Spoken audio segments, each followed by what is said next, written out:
पिता वही श्रेष्ठ है जो अपनी औलाद को प्यारे दुनिया के गलत मार्ग से हटाकर सदमार्ग पर जो लगा देता है, भगवान के मार्ग पर जो लगाता है, वही श्रेष्ठ पिता कहलाता है, वही श्रेष्ठ माँ कहलाती है। दुनिया के गलत रास्ते से हटाकर सदमार्ग पर जो चला देता है।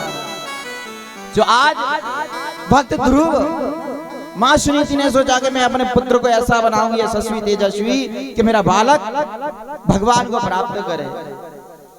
जो आज भक्त ध्रुव माँ सुनीति संग में जाती है संतों के पास और संतों को प्रणाम करती है, ध्रुव को प्रणाम करवाती है कि बेटा गुरु को प्रणाम करो, संतों को प्रणाम कराती है, सत्संग में ले जाया करती है। कि दिन सत्संग में जाते जाते संत बड़े प्रसन्न हुए सुनीति से, बोले कहा बेटा तू हमसे जो वरदान मांगना चाहती है वो हमसे मांग ले। क्यों? क्योंकि तेरी सेवा से हम बड़े प्रसन्न हैं, तेरी सेवा से हम बड़े प्रसन्न हैं, क्या वरदान मांगना चाहती हो मांग ले।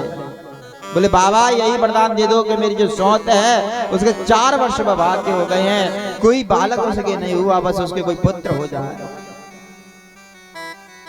संतों ने आशीर्वाद दिया कि जाओ तुम्हारी सौत के भी एक पुत्र होगा, लेकिन हम आशीर्वाद दे रहे हैं कि तुम्हारा जो बालक है ध्रुव वो भी यशस्वी तेजस्वी मनस्वी बनेगा। ऐसा आशीर्वाद लिया है संतों का। संतों ने बहुत आशीर्वाद दिया और संतों के आशीर्वाद से सुनीति की जो सौत है उसके घर भी एक पुत्र हुआ। श्रुचि पुत्रम कमारो पेलाल्यन ओ तमिनारुक्षतम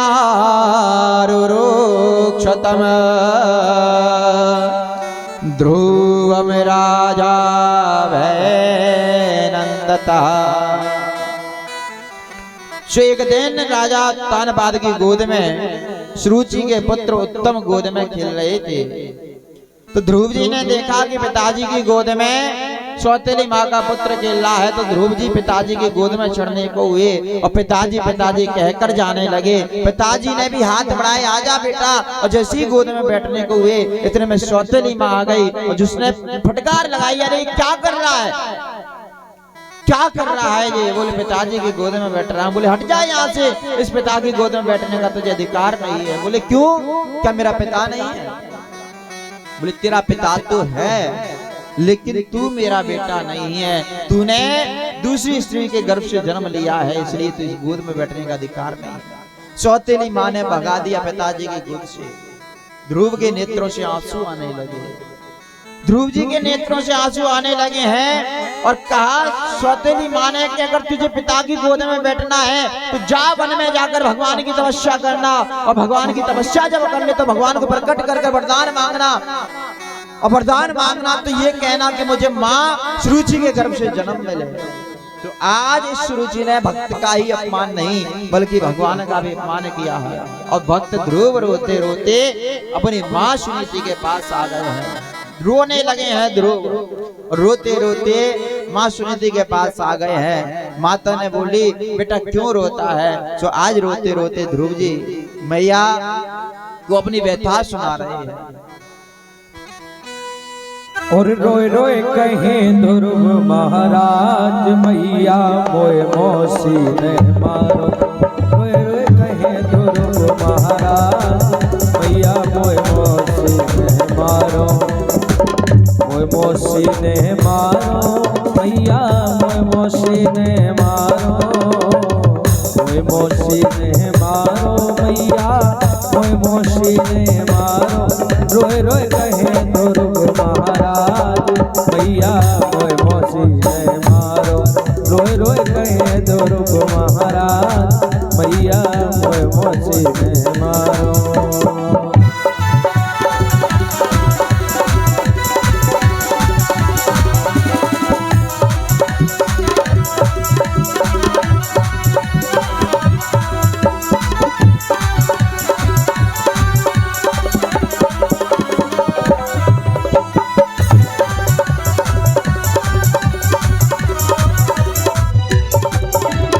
खेल रहे दोनों भैया वहाँ बैठे छोटे भैया। हम खेल रहे दोनों भैया वहाँ बैठे छोटे भैया। पिता ने गोद लिए बैठा रे भैया, मोए मौसी ने मारो रोए रोए कहे ध्रुव महाराज। भैया मोए मौसी ने मारो, मौसी ने धक्का दीनो ना तरस पिता ने कीनो। मौसी ने धक्का दीनो ना तरस पिता ने कीनो। उत्तम गोद लिए बैठा भैया मोए मौसी ने मारो रोए रोए कहे महाराज। भैया मोए मौसी ने मारो।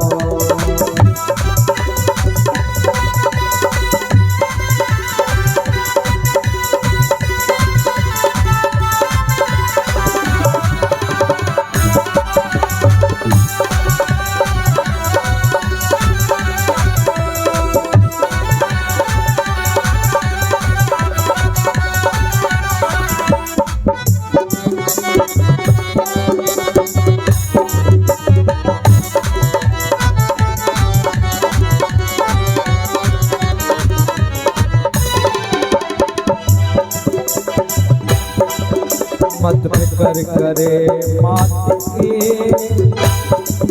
फिकर करे तू बेटा ना पीछे मुड़ कर देखे। रक्षा करे हरि दिया भैया मोए मौसी ने मारो रोए रोए कहे ध्रुव महाराज। भैया मोए मौसी ने मारो। समझाए रही महतारी मत रोवे कुंवर हजारी। समझाए रही महतारी मत रोवे कुंवर हजारी। दर्शन देंगे सीता मैया मोए मौसी ने मारो रोए रोए कहे ध्रुव महाराज। भैया मोए मौसी ने मारो, भैया मोए मौसी ने मारो, भैया मोए मौसी ने मारो। तो आज ध्रुव जी महाराज रोते रोते मैया से कहते हैं कि माँ, उस माँ के एक एक वचन का बदला मैं लेकर मानूंगा। तो सुनीति ने कहा बेटा कि वन में जाते हो कल के तो आज चले जाओ और जाकर तुम्हें भगवान की तपस्या करनी ही चाहिए।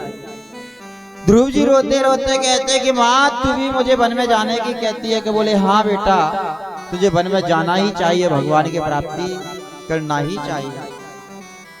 तो आए ध्रुव माँ को प्रणाम करके और वन में चले हैं भगवान को प्राप्त करने के लिए। छोटा सा बालक है 5.5 वर्ष का और भगवान को प्राप्त करने चला है। ध्रुव ने मन में संकल्प कर लिया है कि जब तक भगवान को प्राप्त नहीं कर लूंगा घर लौट कर नहीं आऊंगा। और आज चला है छोटा सा बालक भक्त ध्रुव भगवान को प्राप्त करने के लिए जंगल में।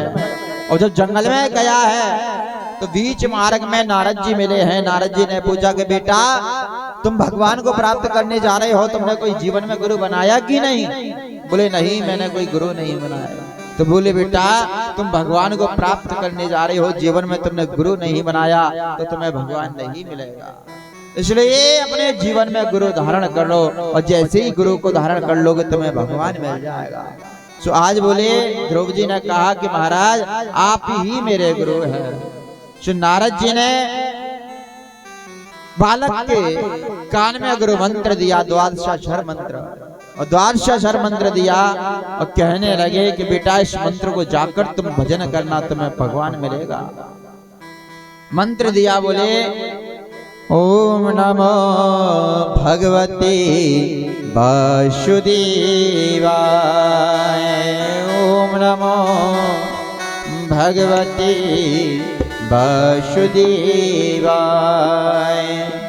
ओम नमो भगवते वासुदेवाय, ओम नमो भगवते वासुदेवाय। वासुदेवाय प्रभु नंद नंदनाय, वासुदेवाय प्रभु नंद नंदनाय। ओम नमो भगवते वासुदेवाय, ओम नमो भगवते वासुदेवाय।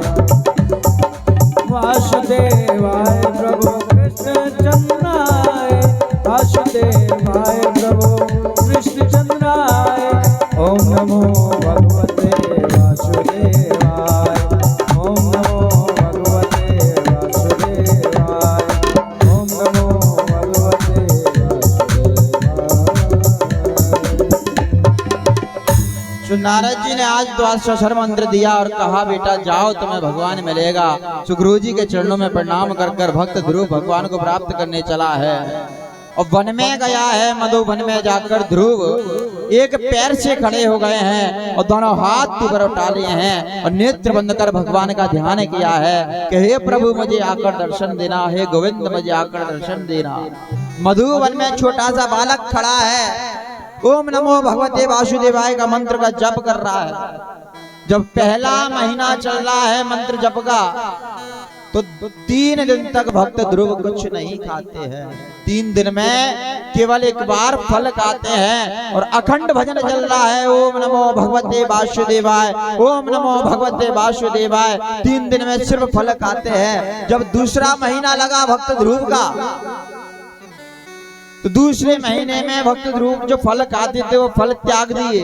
6 दिन तक कुछ नहीं खाते। 6 दिन में केवल एक बार पत्ते तोड़कर खा लेते हैं और ओम नमो भगवते वासुदेवाय अखंड भजन चल रहा है। जब महीना तीसरा लगा, तो तीसरे महीने में अभी तक पत्ते खाते थे, पत्ते भी ध्रुव जी ने त्याग दिया है। सिर्फ एक बार 9 दिन में जल का आहार करते हैं, जल पीते हैं। ओम नमो भगवते वासुदेवाय प्रभु का जाप कर रहे हैं, प्रभु का मंत्र जप कर रहे हैं, प्रभु को बुला रहे हैं, हे प्रभु मुझे दर्शन दो। 9 दिन तक सिर्फ 9 दिन में जल पीते हैं। चौथा महीना लगा तो ध्रुव 12 दिन तक कुछ नहीं खाते, जल पीते थे, जल भी ध्रुव जी ने त्याग दिया। अब केवल एक बार वायु का आहार लेते हैं, एक बार सांस लेते हैं और प्रभु को बुलाते हैं, प्रभु मुझे दर्शन दीजिए। नेत्र बंद है, अखंड भजन चल रहा है ध्रुव का। 5वां महीना जब चला है तो ध्रुव जी ने 12 दिन तक जो सांस लेते थे वो सांस भी रोक दी है। अब ध्रुव सांस भी नहीं लेते हैं और जब सांस नहीं लेते हैं तो वायु चलना बंद हो गई है। आकाश में वायु चलना बंद हो गई, देवताओं का कंठ अवरुद्ध होने लगा, देवता सांस नहीं ले पा रहे। एकत्रित होकर भगवान नारायण के पास गए हैं और जाकर कहते हैं कि भगवान वो भक्त अपने प्राण त्याग देगा, जाकर उसे दर्शन दो। भगवान ने कहा कि मैं दर्शन नहीं देता। ध्रुव के नेत्र बंद हैं और नेत्र बंद है तो अभी अपने हृदय के अंदर भगवान नारायण का दर्शन ध्रुव पा रहे हैं। भगवान नारायण का दर्शन अपने हृदय में ध्रुव पा रहे हैं और जब ध्रुव का दर्शन भगवान नारायण का पा रहे हैं, ध्रुव जी दर्शन, तो देवता कहते हैं भगवान से दर्शन जाकर देकर आओ। ध्रुव जी ने कहा कि मैं दर्शन नहीं दूंगा। भगवान कहते हैं मैं दर्शन नहीं दूंगा। बोले क्यों? भगवान ने कहा, श्री हरि नारायण भगवान ने कहा कि मैं ऐसे भक्त को दर्शन देने नहीं जाता, बल्कि ऐसे भक्त के दर्शन करने जाता हूँ। मैं ऐसे भक्त के तो दर्शन करने जाता हूँ। और भगवान ने देर नहीं करी, आकर भगवान शंख चक्र गदा पद्म हाथ में लेकर ध्रुव जी के सामने सम्मुख प्रकट हो गए हैं। और जैसे ही प्रकट हो गए तो भगवान ने देखा कि अभी ध्रुव को पता नहीं कि मैं आ गया। शंख चक्र गदा पद्म हाथ में धारण भगवान नारायण किए हैं और ध्रुव जी के सामने भगवान प्रकट हो गए। लेकिन ध्रुव जी के नेत्र बंद हैं। क्यों? क्योंकि जो झांकी भगवान के सामने खड़ी है वही झांकी हृदय में देख रही है। सो भगवान ने क्या किया, जो झांकी देख रहे थे उस झांकी को विलुप्त कर दिया। जैसी झांकी अंतर ध्यान हुई है, नेत्र खुले हैं और नेत्र खुले तो आंखों के सामने भगवान का दर्शन कर रहे हैं ध्रुव, और शंख चक्र पद्म हाथ में लेकर भगवान नारायण का ध्यान कर रहे हैं, दर्शन कर रहे हैं। बोलिए भक्त वत्सल भगवान की। भगवान का दर्शन सम्मुख पा रहे हैं। भगवान ने देखा कि ध्रुव अब मेरी स्तुति करना चाह रहा है, सो भगवान ने शंख लगा दिया है गले से, सो स्तुति की है ध्रुव जी ने। और भगवान ने कहा कि ध्रुव क्या वरदान मांगना चाहते हो, तुम्हारी तपस्या से बड़ा प्रसन्न हूँ। सो भगवान ध्रुव जी ने कहा प्रभु मुझे कुछ नहीं चाहिए आपकी भक्ति के सिवा। भगवान ने आशीर्वाद दिया कि ध्रुव तू जा अपने घर राज कार्य को संभालना और तुझे भक्ति मेरी मिल ही जाएगी। भगवान आशीर्वाद देकर अंतर ध्यान हुए हैं और ध्रुव जी अपने घर लौटकर आने लगे तो पिताजी को पता चला कि ध्रुव भगवान को प्राप्त करके आ रहा है। सो सजावट कराई है चारों ओर, तो ध्रुव भगवान को प्राप्त करके आया है। सजावट कराई कि ध्रुव भगवान को प्राप्त करके आ रहा है।